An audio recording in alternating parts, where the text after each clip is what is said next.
Well, welcome back, everybody, to another episode of the Your Blank What Now podcast. My name's Marcy Nettles, and I am your host. And again, I have so much joy, and I'm so lucky. I get to get super excited every single time I bring you a new episode because I have been blessed to have so many amazing people cross my path. And what that means is that I then get to introduce them to you. And so today, on today's episode, I am super excited to be able to introduce you to Scott Giltner, a man that has overcome the odds through Christ Jesus. He has risen from suicidal alcoholic with no hope to now the top 1% Spartan athletes in the world. That's freaking amazing. He was once labeled as unrehabilitative by the Army as he was kicked out, and now proudly wears the label on his chest as a child of God. He uses his experiences to help others overcome addiction, find hope, and reach freedom. So if you're listening to this podcast, you know that it is all about highlighting the breakdown to breakthrough stories. Because if we can show you people that are in maybe a similar place to where you're finding yourself right now, let you hear some of their story and what it felt like for them, but then also to show you the path of what they took and how they were able to find themselves out of it, that we know that if they can do it, you can too, right? So this is all about shining the light on the path that you can take to be able to get yourself out of the breakdown that you're finding yourself in right now. So Scott, oh my gosh. So you totally inspire me. We met just a few weeks ago, and I know that the Scott that I met is not necessarily the Scott that you have shown up as in the past, right? Right. That you've had a lot of experiences. Can you share with us, some of how your childhood was and your teenage years and, what kind of led into what was your breakdown? Yeah, there's some insight that I have now that I didn't know back then when I was growing up. But I did grow up in a very nice Christian home. My family, they brought me to church, and my parents, they gave their life to Christ when I was 5. And it definitely saved the childhood that I knew. Christ saved them as well, because they later on told me that they were on their way out. They were getting a divorce. So definitely Christ saved the childhood that I do know now. Yes. Yeah, growing up in church, I like to play baseball. And so that was my two main things that my parents let me do. They were very, very strict, but very in a loving way. They tried their best to show me exactly everything to give me the best. It was they hired a babysitter when I was 12 years old. And that was the first time I drank, was from that babysitter, which I don't know how much. I'm sure that played a huge role in my life. But it wasn't until like 3 years later that when I was 15 that another babysitter they hired, because my brother was younger than me, and I at the time was not responsible enough to spend a weekend alone. So he got me really drunk, and that was actually the first time that I got in trouble. He got a DUI. I didn't get thrown in jail or anything. That was my first experience with police officers, um, but I do remember at the age of 15, that first time, or I guess the second time being drunk, how much I enjoyed that. And then it wasn't long after, probably several months, that I stopped playing baseball. I started getting bad grades in school. I mean, the shift that went from the Scott that I could have been to the Scott that was it. I realized that life was really easy with drinking. You just take a drink, and at that time, everything was good. I was able to be the person that I wanted to be, and that was a huge shift. I was at the age of 15. Wow. Excuse me. That's really interesting because I think that the point that you made that things were really easy when you were drinking. I think sometimes that the people that we were hanging out with at that age when we were drinking, because I have a similar story to that, they don't have big expectations on us other than to be our cool friends or just to hang out, right? Right. And that's what makes it so easy. Yeah, exactly. Yep. Then that's I'd never even thought about that. Yeah. The expectations. Yeah. If you Yeah. have that lower expectation, you don't, I mean, there's no pressure behind it. Well, and it's also validating to them on how they have such low expectations of themselves. Yeah. Yeah. That is a very good point. I never thought about that. Yeah. So I've had some chance to think about this on my own from my own personal story too. So Yeah. I know that the What Now tribe is probably listening to this and thinking it's like, well, I never drank when I was a kid. And so that doesn't necessarily connect with me. But I think that we all have our vices and we all have our things that make certain circumstances easier. Hmm. And when we fall into those vices, that's when we start to have maybe our awareness diminish, Yeah. and it changes our path, like you said, because you were playing baseball, you were active with your friends and with your family before that, and then everything just kind of shifted. So what happened after this point that that things just really started shifting for you? It was around then that I started to I guess I smoked a little bit of weed. I guess it was the friend shift. The people that I was hanging out with was different. I started becoming more rebellious with my parents, so our relationship started to fade, and I focused more on working so I could have my freedom, my car, um, and um, and then my friends shifted, and I started smoking weed and started drinking more, and that never really stopped until I went to Iraq, and I wasn't able to. But yeah, I kept that going, and it I was kicked out of my house when I was 17. I was still in high school. I mean, my parents told me, like, if you follow our rules, you can live here. If you don't, then you're out. And then I didn't think they were serious. And I said, fine, I'm gonna do what I want to do. And then the next day, I go home from school, all my stuff is on the front lawn. And so I was in the middle of my senior year when I moved out, and was living on in a place with some friends, which gave me even more freedom that I thought I wanted, but it definitely led to another road that wasn't good. Yeah, well, it speaks to maturity, right? At that point, you were only at a level that thought that you being able to choose and decide was where you wanted to be. But being out on your own at such a young age, what type of options did you see for yourself in the future? Or what really led you to joining the Army? How old were you when you joined the Army? I was 17 when I got in the MEPS program for the Air Force. Oh, say, I'm sorry. Yeah, it was 3 days before my 18th birthday and 2 weeks before I was supposed to ship out to Lackland Air Force Base with an awesome job. I mean, Call of Duty, real life. I was going to be an aerial gunner. Like there was when it was set, I was supposed to leave, and that was my job. Like the Air Force, they let you pick your jobs, and it's locked in. And then I got a DUI. Oh, Um, wow. I was 17, and then I was in jail, and the Air Force didn't want me after that. Um, I think a lot of it was I didn't have a lot of direction. I didn't know who I was, and I didn't have the direction of. I mean, I had no plans. Um, Military was almost always an option. Like I thought it was a good option. Be able to get me away from my parents and get me away from just the like a reset.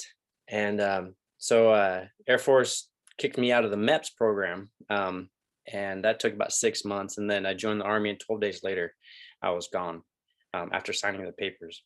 So, and then I Wow. went to basic training and went to a bunch of different places, three different places in the United States, and all for different training purposes. And then 8 months later, after signing the paperwork, I was in Iraq. That's Wow. the That age is of so 18. fast. That is so Yeah. fast. They So waited. question for you. So did join the military all of a sudden give you the structure that you needed, and you started making better choices and decisions, and you felt like you had the guidance you needed and alcohol no longer had its hold on you? No, not at all. Yeah, the structure was built for us, and if we didn't follow the structure, then we were in trouble. So it made it a little bit easier to be able to just follow the rules, um, but it didn't help me create my own structure. So the outside of work time structure.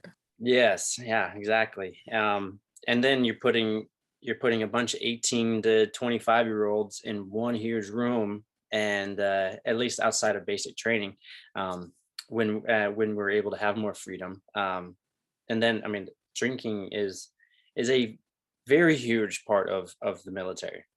I don't really know why. I've had several conversations with other people about it, but you take people who love baseball, who love hockey, who love reading, or just running. Everybody has their own things, and not everybody can mesh with that. But everybody has one thing in common, and we can all drink, and we're all at the same level, like you had just mentioned earlier. And so that kind of is what brought everybody together, and then also the big push for it too. Like when you're in the military, it's like you deserve a drink, and like you're gonna go and you're serving our country, you're willing to die for our country. Here's a beer on me. Like I got that a lot, and so like there was so much push for it. And being a pre-exposed alcoholic, like I flourished as in my alcoholism at that.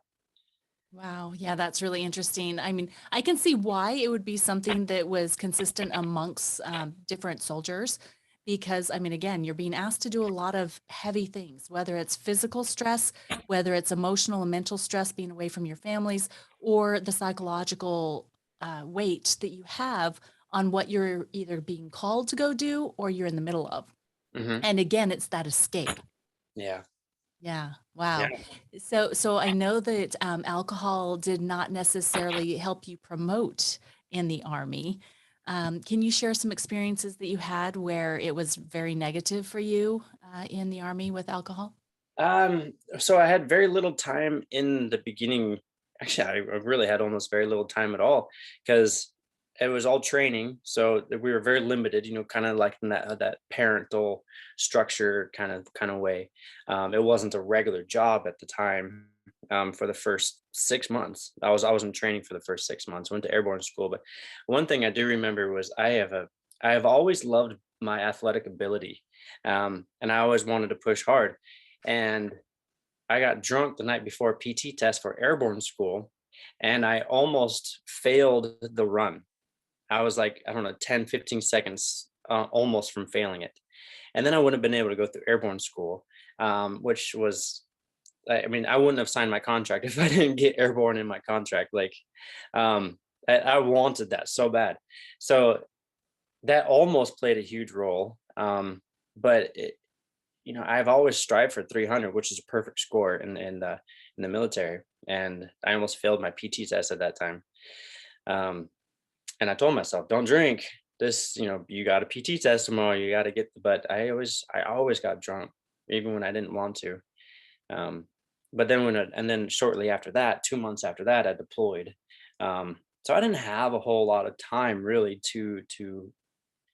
Well, there was one time, right before I deployed, I met a guy, and this guy was 18 years old. He had a lot of money, and he was Rico Suave. Like he can talk, and we went to Hooters. This is the one thing that I remember. We went to Hooters, and this guy, we're both 18. They know we're 18, and he talks the girls into giving us alcohol.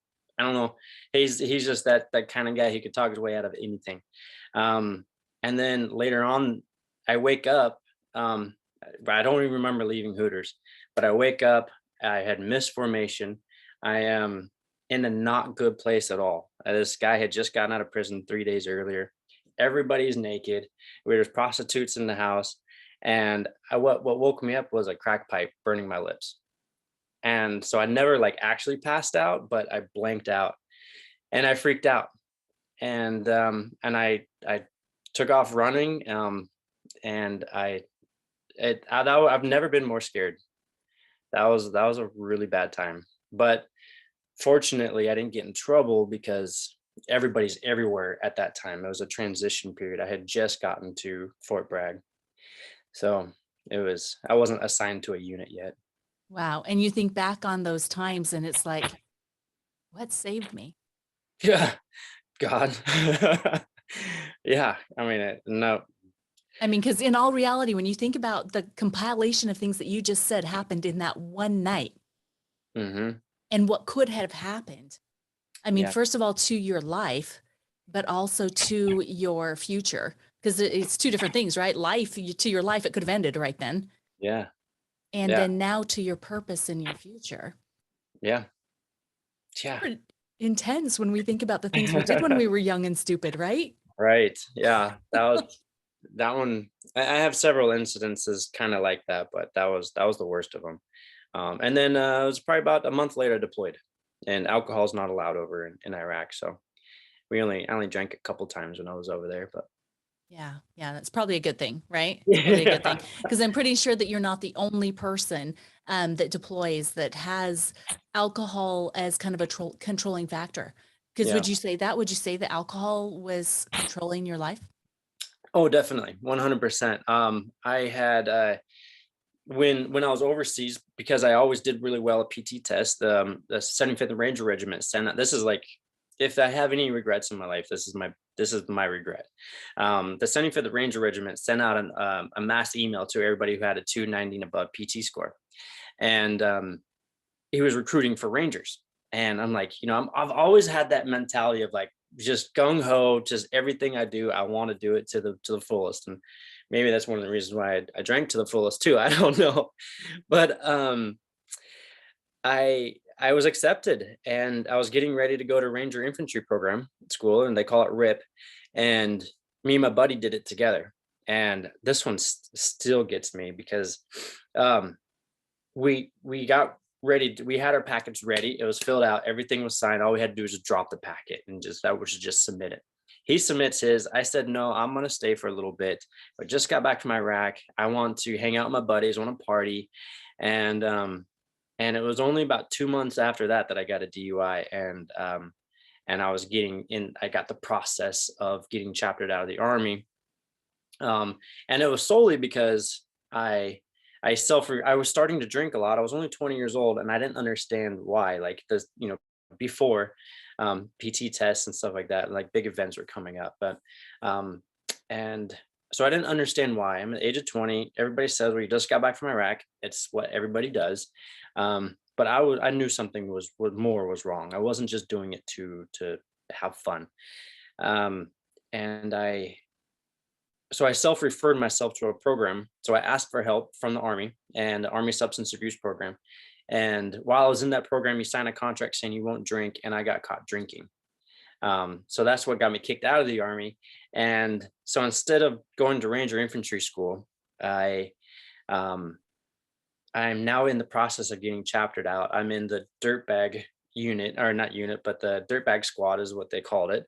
That's actually um, PG'd version of it. I'm sure. I um, appreciate that. I'm sure the audience does too. um, and and I see my buddy come back with his tan beret, and whew, that still gets me, because like where I was standing is like at that point, that's where I felt like I started to get in this. I was building this glass box that I did not know how to get out of. Like my decisions to stay prevent me from being a ranger. Now I'm like held back, and I'm in this dirtbag squad, and I see my buddy come back, and he's got his tan beret, and he says, I'm off to 75th Ranger Regiment," and he couldn't even come say goodbye. And that was a big one. That one hurt. But Yeah. yeah. Yeah. Oh my gosh, I can only imagine what was that like, or what that was like, and the thoughts going through your head. I'm sure there was a lot of self-condemnation. Oh And yeah. I'm sure there was a lot of really negative talk and things that you were saying to yourself. And unfortunately, those things that we say to ourselves are generally what push us even deeper into what the problem is. Makes Yeah. you want to drink more. Yep. Yep. Because Yeah. it's you find excuses. It's like it wasn't my fault. It was just circumstances. It was, if I wouldn't have been in this program, or if they would have let me out sooner. I mean, you always find excuses, and it's nobody's fault. I mean, it's not your fault. It's everybody else's fault. Right. Right. That's your thought process anyway, Yeah. right? And Yeah. it always comes back to that, taking ownership.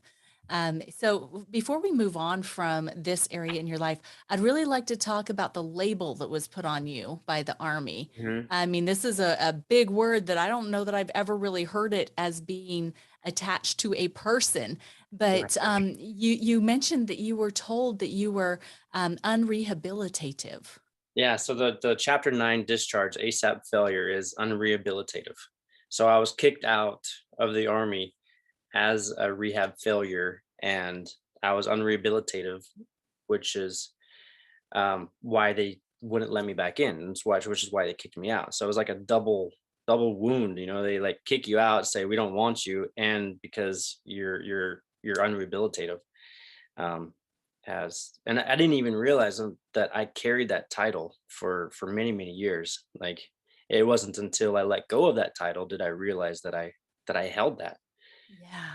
Yeah, that is so big because way too often when we're in the depth of our breakdown, because would you say that this was like really the depth of your breakdown?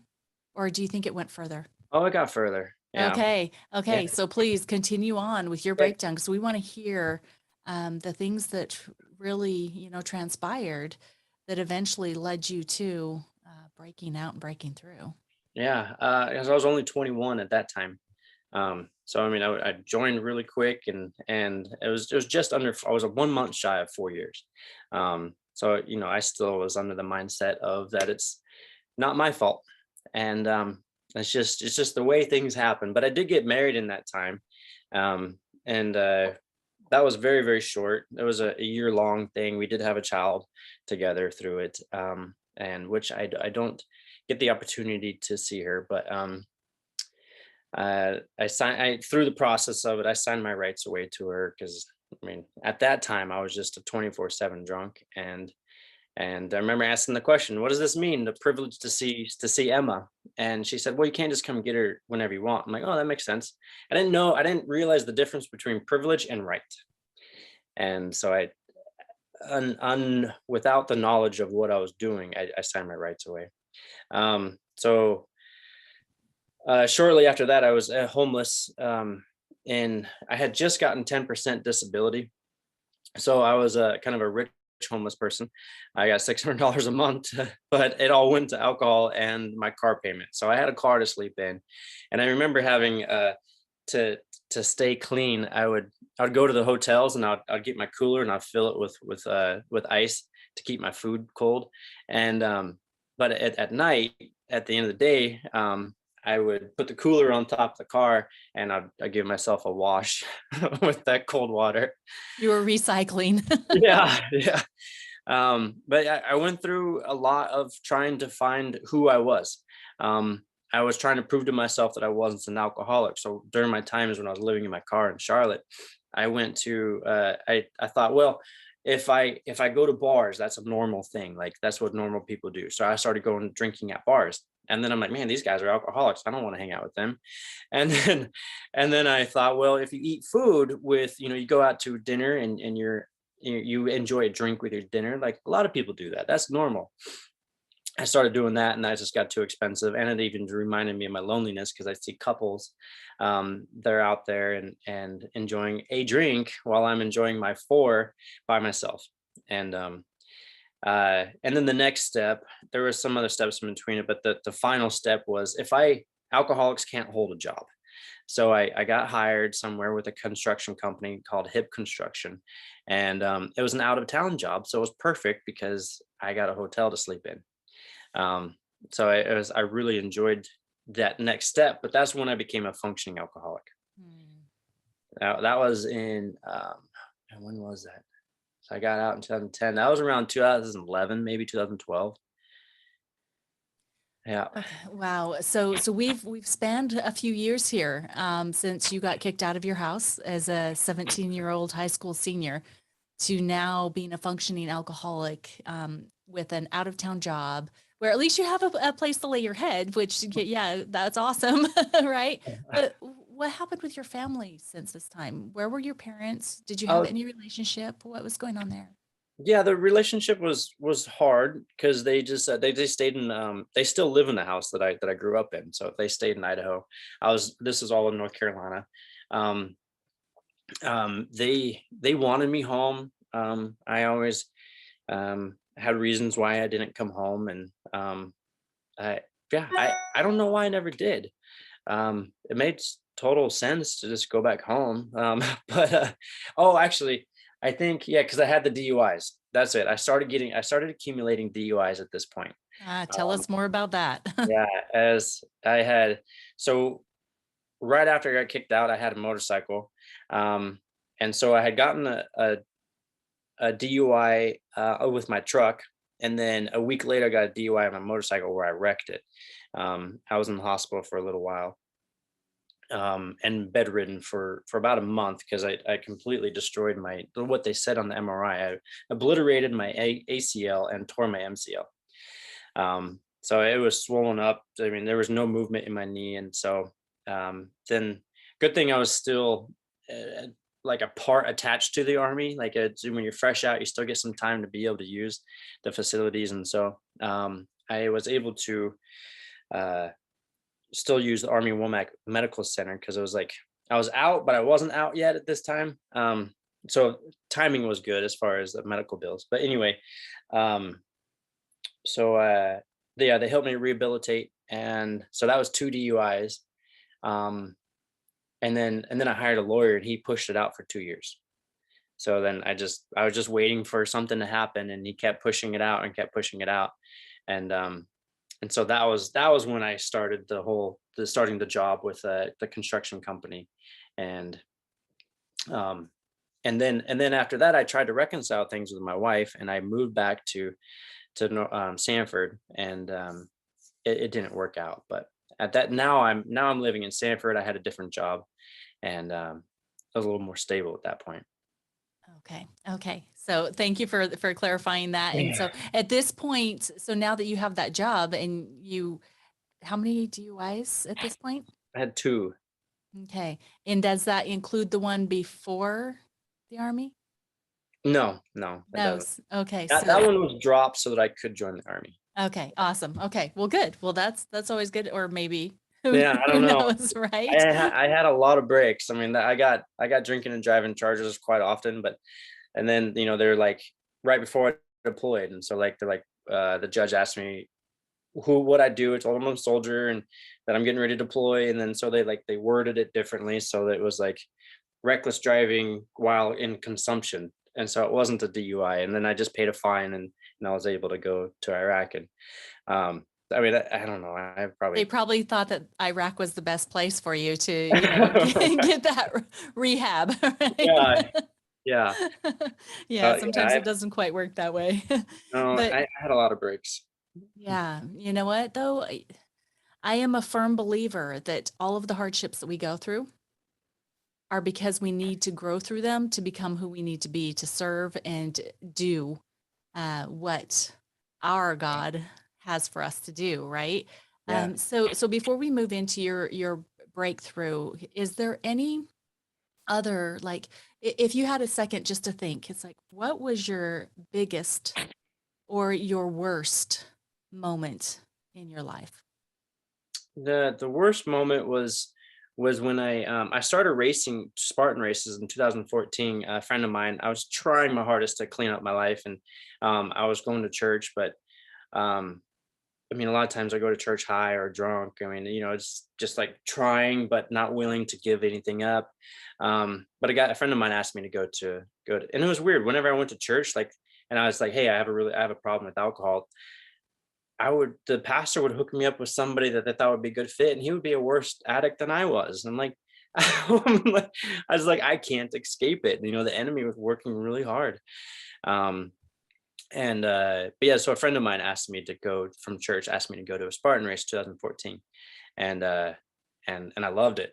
But again, going to church drunk, and then going to Spartan races drunk, I never gave it up fully to be able to live my best life. But it wasn't. When I got married in 2017, I got married to a girl after talking to her online for 8 months.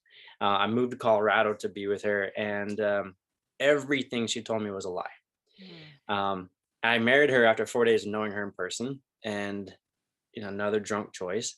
And that's when life really started to get to like the bottom, like where I mean, there were some suicidal ideations. I was in and out of hospitals like two or three times for in North Carolina, just because a friend was concerned with me and for me, and would call, and because I'm waving a gun around saying I'm going to, but I didn't have any intentions.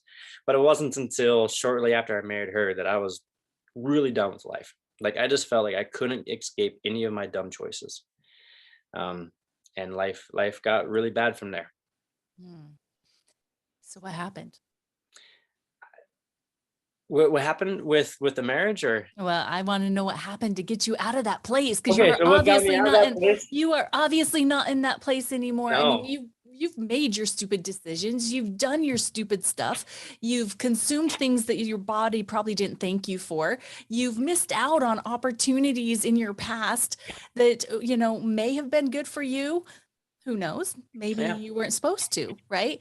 Right. But you've done all the dumb stuff, Right. right? You've had that opportunity, but what happened? What happened to put you to who you are now in Yeah. front of me? I mean, gosh, you are top 1% now in Spartan athletes in the world. What changed? What happened for you? So it was February 28, 2018, and um, I had just gotten fired from work for drinking. I had spent a lot of time in the garage where I was just contemplating suicide, and I'd wake up passed out in the garage and just like everything I could to escape my wife and her kids. Um, and I was playing Russian roulette with the best way that I knew how with a semi-automatic pistols. I'd had several magazines. Some had a round in it. Some of them didn't. And I would be drunk with the lights off, and I'd grab one, put it in, drop the slide, and pull the trigger. And because I tried to kill myself before, knowing that there was something in there, a bullet in there, and I just would shake, and I couldn't physically pull it. So, and maybe that was a little bit better. So anyways, it was just bad. It was dark, and my dad fired. I was working for my dad. He fires me, tells me I can't come around anymore because my sisters were wondering what's wrong with me. They didn't want to see me like that. So I told my dad, I said, this is my prayer. I said, you know what, I'm done trying. um if God wants me, then he's going to have to take me away from my wife and her kids. He's going to have to make it to where I'm in a place where I can't drink. Take my will away from me because I'm done trying. And where I have no other place, no other choice but to follow him. And then I wake up in jail. I got so drunk, and I don't really remember the night, but I wake up in jail, and I remember praying that prayer, and I'm in I'm naked again. I'm like, why am I always waking up naked from a drunk? But they put me in a turtle suit, which had the Velcros. It's supposed to be, it's the suicide room or anti-suicide room. And the turtle suit there's what they call it. The Velcro was like, it didn't work. And I wake up naked, and I had no idea where I was, like why I got there. So it was a really weird realization. And then, um, it was about 2 weeks into. Oh, and before that, I had bought a flight to go March 7th to go to San Diego, because that's, if I didn't kill myself before that, that was my plan. I was gonna fly there, and I was just gonna just end everything there. Um, uh, California will give you money for being homeless, and like I was really genuinely tired of hurting people. That everybody, I manipulated and used everybody to get what I wanted. And I hurt my family a lot, just seeing me make the choices I was making. So yeah, so I was trying to get bailed out to continue, because now I have my fourth DUI. I really have a reason in my mind to kill myself now. Like, I don't want to deal with this. I know it's prison. And um I mean, I had nightmares where I would get a fourth DUI, and that was what I did. I would kill myself in my dream. Um it's weird. I mean, I had so many warnings of what life could be like if I got another DUI, and I did. Um, but it was a couple weeks in jail, and this was my first longer stint in jail. I've always done weekends, but um, I was laying on my bunk, N25, and I was looking out, and I had this prideful moment. I was looking out at all the people, and I'm like, I don't deserve to be here. Like, look at these guys. Like, these guys, that guy's a career criminal. He steals stuff. He does this. Like, I just have a problem with drinking. Like, I don't deserve to be here. And then I heard this small voice say, well, do you? Do you really believe you shouldn't be here? And then I get this flood of memories of everything that I had done, the people I'd hurt, the things that I have done, just making dumb choices. And I was like, wow, I'm actually doing better in jail. Like I have more of a life in jail than I did when I was out there. Um and um so that really softened my heart. Like because I was so angry before, and just bitter towards my life and my choices, and but it wasn't my fault still. It was just it was everything else. And so it really softened my heart. And then he said, "Remember your prayer?" And I'm like, "Oh, you answered everything. Like, I'm in jail. I'm away from my wife and her kids. All I have to read is a Bible. I can't drink. I'm looking at a 10-year sentence. I'm at the end of my road. Like, I mean, I have nothing left but to follow you." And I was like, "Oh God, I have nothing left." And he said, "All I've ever wanted is your heart." And and it was right then and there that I surrendered, like fully surrendered.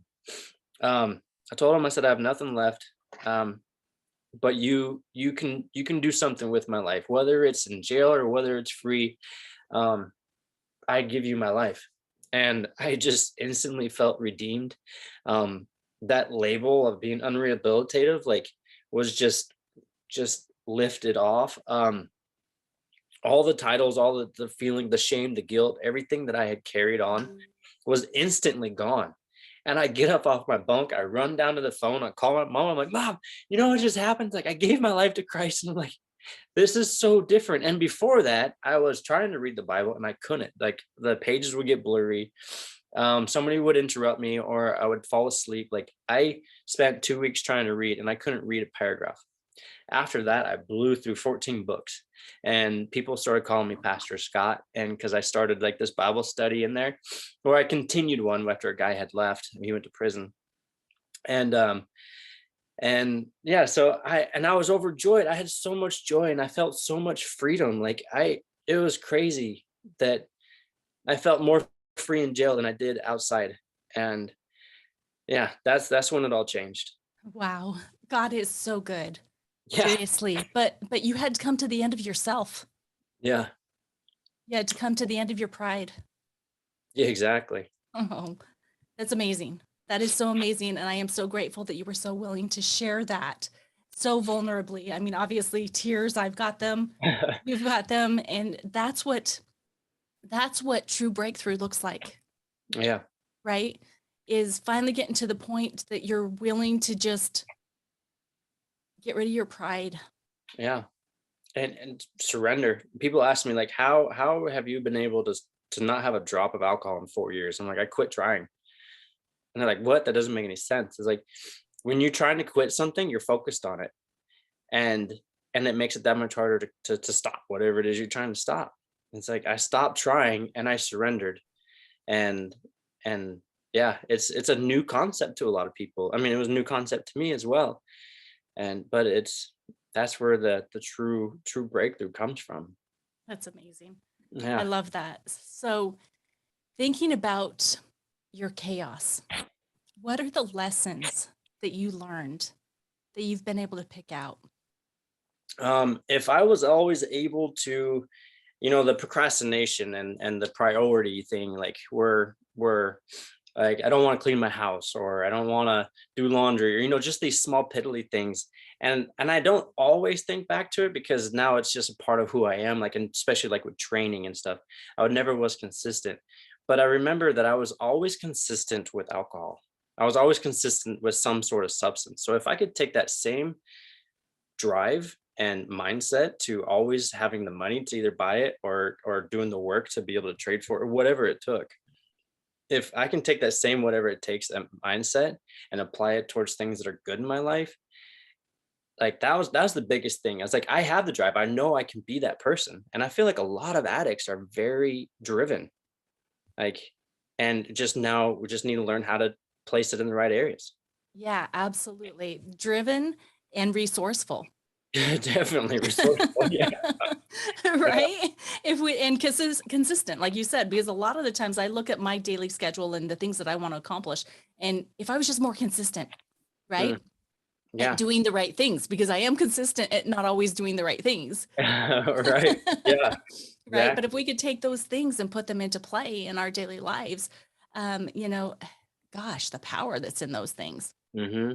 Yeah. So I think that's the biggest thing. And then also knowing what I don't want, the prodigal son, like he lived in the pig slop.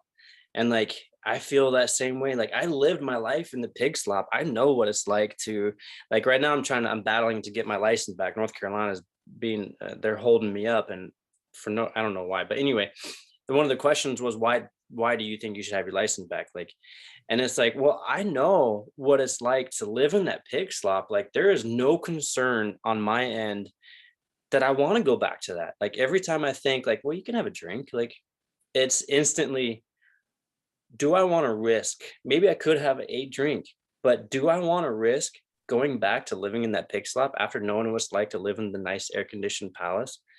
Um, so I think those are the two biggest things that I have taken away from my experience. Wow. Yeah, that's amazing.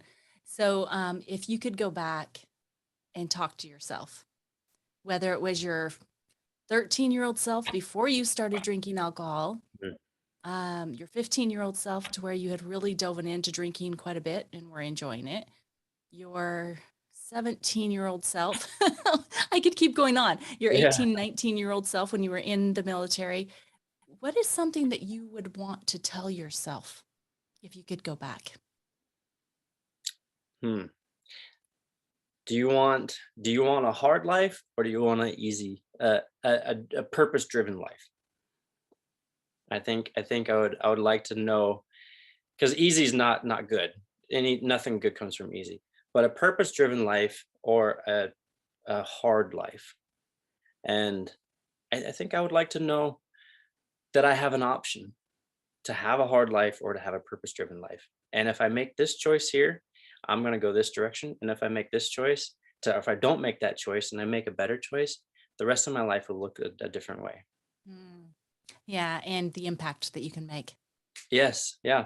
Because I know that through the way you're living your life now and even sharing your story here today is such a great example to other people that it's like, you know what? Be proud of who you are and what you've been through. You don't have to be proud of the decisions you made, but you made it through, Right. Yeah. right? Be Yes. willing to share it with other people and then be better, Yeah. Yeah. I like right? it. Be better, just a little bit better every single day. That example will help someone else lift it up. And yeah, if only we could go back and tell our younger selves those Yeah. things that we know now. Yeah. And I wouldn't change anything. As hard as my life was, like, when I went to court and I knew I deserved prison. I got 4 DUIs. The amount of people that I could have hurt is astronomical, and the impact that it could have on any a mother or child. I mean, I realized how much that could have been bad, how bad that could have been. And so I knew I deserved prison. And as much as I wasn't happy about it, I was kind of joyful, because I like this was my starting point. This is where my life changed. So and then when I went to court, and then Judge Mitchell, they say, don't get him. Like if you're gonna get any judge, just don't get him. Like, he doesn't give any breaks. And I tell my testimony, and he looks at me. He says, "Thank you for your testimony." He said, "Well, I'm gonna give you 10 year sentence, 4 years fixed, 6 years is undetermined." And I'm like, I was about to throw up. Like, knowing it, like going into the courtroom, knowing that this is the deal that we have worked out, and then hearing it was two different things. And then he stares at me for a long time, but probably only like 20 seconds. But and he says, "I'm gonna suspend that sentence, like, and I'm gonna give you 4 years probation." Said I would be getting out in July this year. That was 4 years ago. And I look at the things that I've been able to accomplish now. Like, he had his hand in this whole thing. Like, I even was trying to get more beer money, and in 2017, and I put out a flyer to every single person in the every single mailbox in the neighborhood for snow removal. Only one guy responds to it, and that guy, he sponsors one guy a year to go to rehab. And so I get bailed out of jail on the premise to go to rehab on his sponsorship. I mean, like, God was in this whole thing. He had the whole thing orchestrated. And yeah, he's really, it's good to share this, because sometimes you even now, I think, okay, I got this, and I got to sometimes revert back and look in that rearview mirror a little bit and remember what God has done for us, so we don't go back to that. But yeah, I forgot where I was going with that. But oh yeah, so now I have like this tangible view of from the judge, who when I knew I deserved prison, and then he says, I'm gonna give you another chance. Like I'm gonna have grace on you. So now I have Jesus's grace, and then I have like a worldly, tangible kind of grace. And that is something that I do not want to mess up. I don't want to waste that opportunity. I'm just a loss of words, and most people know that that doesn't happen very often. But yeah, grace. It comes in many different forms, and it's important for us to recognize it. And it's important for Yeah. us to be grateful for it. And it's important for us to keep in mind that without him, we there's nothing good in us without him. And it's Mm, yeah. easy to fall. And you had mentioned before about the enemy, and some people may not understand what the enemy is, but that's the opposite of God, Mm, yes. right? That's the evil. That's the one that doesn't want you to be happy. It's the one that wants you to stay in your alcohol driven life Hmm. instead of your purpose driven life. And the area that he plays is your mind, right? Yes. It's in your mind. It's that battlefield. And just seeing how you have so beautifully conquered that, and knowing that every single day there is that opportunity still to make a decision, because we can still make bad decisions even though we've been saved and we've experienced Jesus's grace. Yeah. It's just so important to recognize and be grateful, and like you said, take a look at how you used to be and now see this new you and where you're going. Yeah. Beautiful, beautiful. So, before we move on, is there anything else that has come to mind that you want to share on your story and how, God has really brought you through and how he's been with you really this whole time? Yeah, he has.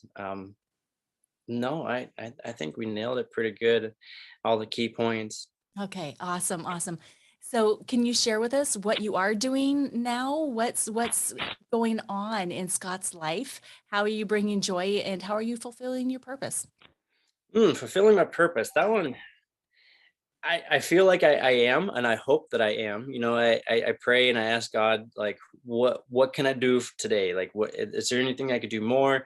What can I do less of? And what I'm hearing now is actually I need to spend more time with family, because I've been so focused on training, and it's been wonderful. Like I've been breaking PRs every single race I hit. I've been breaking a new PR. Like I just ran a 17:35K, which for the first time I've always wanted a sub 20, and now I'm doing almost 17-minute 5Ks. I did a 29-minute 5 mile. So, I'm just, and I have a race this weekend coming up. And so I have a goal of a 5:45-minute pace for 6.2 miles. I mean, but it was only last year that my goal was to run 1 mile under 6. So I feel like through Spartan and through my fitness, because God has given me this gift of being able to be fit. Um, um, I really feel like I'm following His lead when I train. Mm, But also, it's hard to find that balance too, because I can't just live off of my training. So trying to work as well, and then I'm building my business, which I'm a massage therapist, and I love it. That was another God thing. I was in rehab. He started giving me dreams that I was a massage therapist. I'm like, "Well, that's not me. That's I grew up in the household where the harder you work, the more manly you are, and so that was a hard one to accept. Um, Being a massage therapist, it's like a foo-foo kind of job, but I was so wrong about that. Like the most manly men that I know, like, are massage therapists. Like we just use our knowledge of the muscles and how they attach and what they do, to be able to give people a freely moving joints. To sum yes. it up. Um, and yeah, so I'm building all of these things, and I need to remember to slow down sometimes, because yeah, I was like, not that I wasted my life, the first 30 years of my life, but I almost sometimes feel like I'm trying to play catch up. And so I'm working overtime, double time, to try to build what I could have. But still, it's important to remember to slow down, just like we were talking about earlier. Like, give Yeah. yourself permission.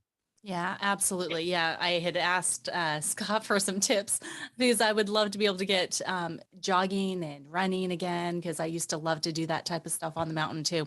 And so that's where that conversation came into play before we started recording, to where it's like, give yourself some grace, give yourself permission to ease into it, Yes. and to just, work on being a little bit better each Yeah. time you go. And if it doesn't feel right, take a step back, take your time. So I Yeah. appreciated that so very much. So tell me, Scott, how can our audience follow you? How can they connect with you? How can they see how amazing you're doing on your Spartan races? And if they're in your local area, who knows? They just might need to reach out for a massage. Yeah, right. So I live in Hayden, Idaho, but my Facebook and Instagram is really easy. It's just my name. It's Scott. I think Instagram is Scott_Giltner, and then Facebook is Scott Giltner. Also, it's Giltner. So Awesome. very easy to find. I try to keep it easy. Perfect. Yeah, simple is good, right? Yeah. Not Yes. necessarily easy, but simple. We want to keep things Yes. simple. Simple. So, Yes, I like that. so final words. Any final words? Um, Compromise. Watch compromise. Like if it's like a good example, the other day I was having a hard time. I've been frustrated with the stock market. I'm frustrated with like being single. Really, that's like a big one for me. Um, I've raised my standards, and I don't know why. And I don't know if that's even it. I think I'm struggling with waiting on God's time on a female, and so that's been a hard one. But I was just frustrated with a lot of things, and I went to the store and I saw that they make kombucha with alcohol now, and it ranges from 0.5% to 3%. But I looked at it, and I was like, okay, this isn't a beer, this isn't wine, this isn't liquor. If I have this, like, there's a chance it's like a wine cooler at 3% alcohol. But and then I played the movie forward, and I was like, what would this one compromise bring? And I was like, whoa, whoa, whoa. I put it down and was like, God, I need your help. I am missing something right now, because if I were to think that that might be okay, I need to dive back into my roots. And so I went home and I dove back into the Bible, and I got on my knees and I just like, God, I need to be honest with you. And I shared with him my frustrations, and I felt better. And yeah, so I would say compromises would be detrimental to any growth. Yeah, absolutely. Catastrophic.